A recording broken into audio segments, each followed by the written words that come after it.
మొన్న ఈ మధ్యన రష్యా అధ్యక్షుడు పుతిన్ చెప్పినట్టు వర్తమాన వాతావరణంలో ప్రపంచంలో రెండు దేశాల మధ్యన అంటే అమెరికా రష్యా ఈ రెండు దేశాల మధ్యన ఏటో ఒకవైపు ఉండిపోవాలి.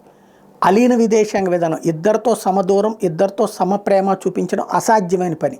కానీ ఒక్క నరేంద్ర మోడీ మాత్రమే చేయగలుగుతున్నాడు, భారతదేశం మాత్రమే చేయగలుగుతుందంటూ పుతిన్ కితాబిచ్చాడు నరేంద్ర మోడీ. ఇప్పుడు అదే నరేంద్ర మోడీ మళ్ళీ రుజువు చేస్తున్నాడు.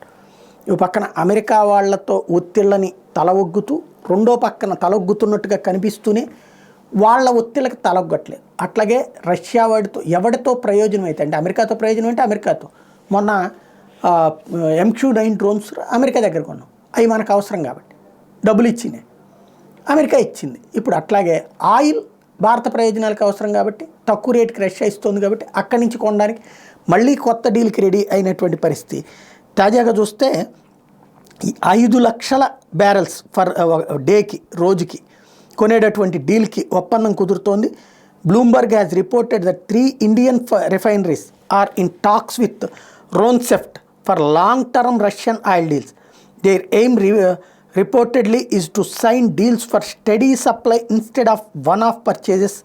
Refiners reportedly want to secure 5 lakh barrels a day of Russian oil in contracts. They also plan to include clauses which would protect them from penalties in case of payment issues and delivery delays, reports Bloomberg.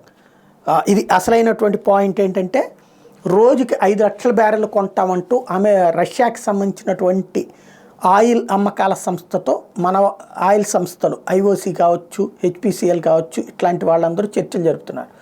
రోజుకి 5 లక్షల barrel కొంటాం, అయితే మా మీద లేటుగా డబ్బులు చేసామని penalty వేయటం కానీ ఇట్లాంటిది ఏమి ఉండకూడదు.